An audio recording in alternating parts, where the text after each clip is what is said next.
झारखंड सरकार की मैया सम्मान योजना की 16वीं और 17वीं किस्त का भुगतान 15 दिसंबर से 20 दिसंबर 2025 के बीच शुरू हो गया है। इस बार राज्य के 12 जिलों की महिलाओं के बैंक खातों में सबसे पहले रुपए 2500 प्लस 2500 यानी कुल रुपए 5000 तक की राशि ट्रांसफर की जा रही है। जिन खातों में वेरिफिकेशन पूरा है उन्हें पहले सबसे भुगतान मिलेगा।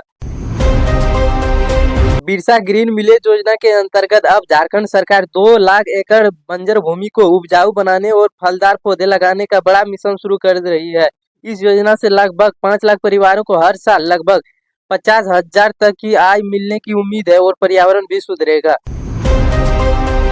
झारखंड सरकार ने 2025-26 के बजट में रुपए 62,844 करोड़ कल्याण योजना के लिए रखा है, जिसमें महिलाओं की आर्थिक मदद, बुजुर्गों की रुपए 1,000 पेंशन, 20 लाख परिवारों के लिए आवास योजना, सरकारी योजना, सब तक घर की कार्यक्रम और कृषि मजदूरों रोजगार योजना शामिल है। इन महिलाओं लोगों और आय बढ़ेगी, रोजगार बढ़ेगा और जीवन सुधरेगा।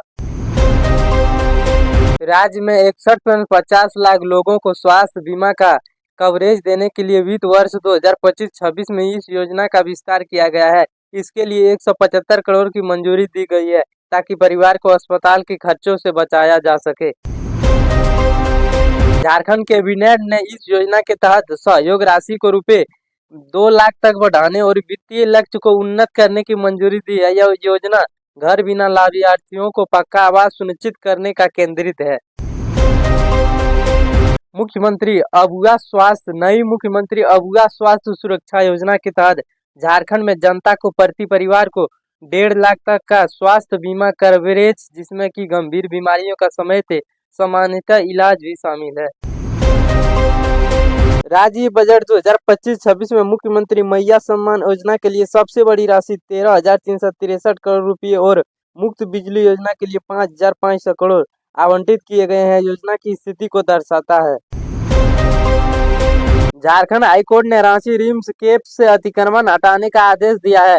प्रशासन ने अदालत के निर्देश पर अवैध संरचना को हटाने की कार्रवाई शुरू कर दी है ताकि मेडिकल और शैक्षणिक उपयोग के लिए सार्वजनिक भूमि सुरक्षित रहे। हाईकोर्ट ने एसपी अमरजीत बिहार के समेत 6 पुलिसकर्मियों की हत्या के आरोपियों की मृत्युदंड सजा को आजीवन कारावास में परिवर्तित कर दिया है। निर्णय पर न्याय की सेवा या उम्मीद दोनों चर्चा हो रही है। हेमंत सोरेन का विधानसभा सत्र में भाषण। शीतकालीन सत्र समाप्त होने से पहले ही से सीएम हेमंत सोरेन ने विपक्ष से आत्मविश्लेषण की अपील की और छात्रवृत्ति, देशी तथा राज्य के विकास परियोजना पर चर्चा की। राज्य में संगठित अपराध और पाकिस्तानी आतंकवादी मॉड्यूलेशन से कनेक्शन की जांच तेज हुई है। मुख्यमंत्री ने गिरोह की संपत्ति जब्त करने और आतंकवादी की गतिविधियों पर रोक लगाने पर निर्देश दिए गए हैं। उड़ीसा झारखंड माओवादी लिंक खुलासा।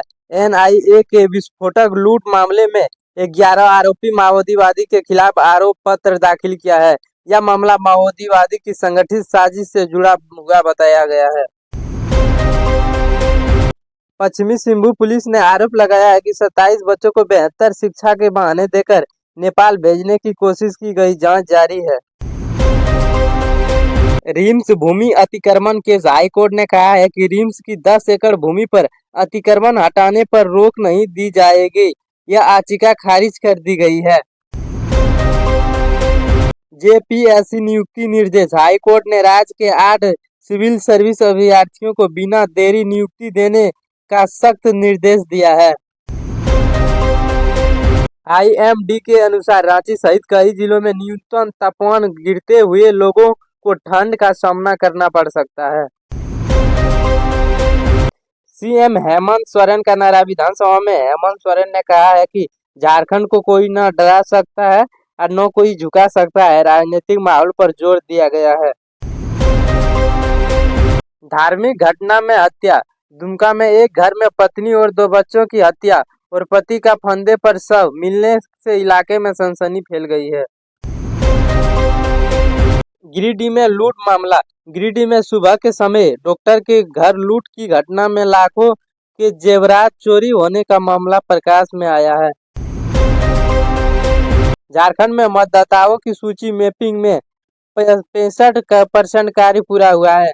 SIR दस्तावेज में जुड़ा काम जारी है। NIA ने हजारीबाग में SISIS संगति आतंकी नेटवर्क के घर से प्रिंटिंग मशीन बरामद की है।